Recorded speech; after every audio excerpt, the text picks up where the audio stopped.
লক্ষ্মীপুরে বেশিরভাগ গ্রামীণ সড়ক চলাচলের অযোগ্য হয়ে পড়েছে।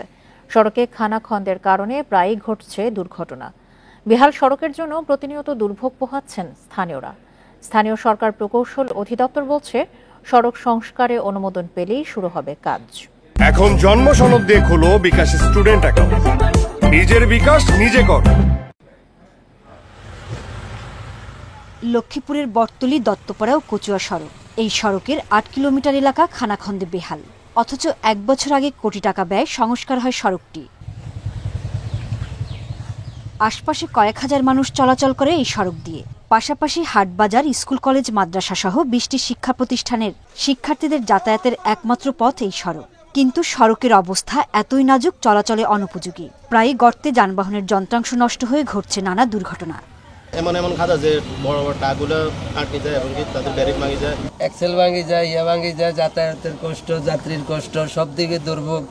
একই অবস্থা জেলা সদর রায়পুর, রামগতি, কমলনগর, রামগঞ্জ, রায়পুর সহ বেশিরভাগ সড়কের।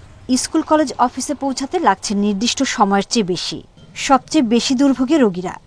সকল প্রতিষ্ঠানের শিক্ষার্থী এবং শিক্ষকরা পাঠদানের জন্য পাঠদান দেওয়ার জন্য শিক্ষাঙ্গনে আসতে পারতেছে না। বিশেষ করে ৬ কিলোমিটার রাস্তায় সবচেয়ে বেশি সমস্যা আর কি, হাঁটা যায় না, একদম ঝুঁকিপূর্ণ। সড়কের বেহাল অবস্থার জন্য অতিবৃষ্টি ও ভারী যানবাহন চলাচলকে দায়ী করছেন এই প্রকৌশলী।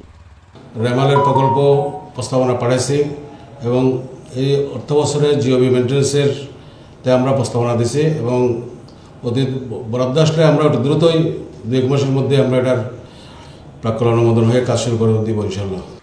গত ২ মাসে গ্রামীণ সড়কের দুর্ঘটনায় মারা গেছে অন্তত ১৫ জন, আহত হয়েছে অর্ধশতাধিক।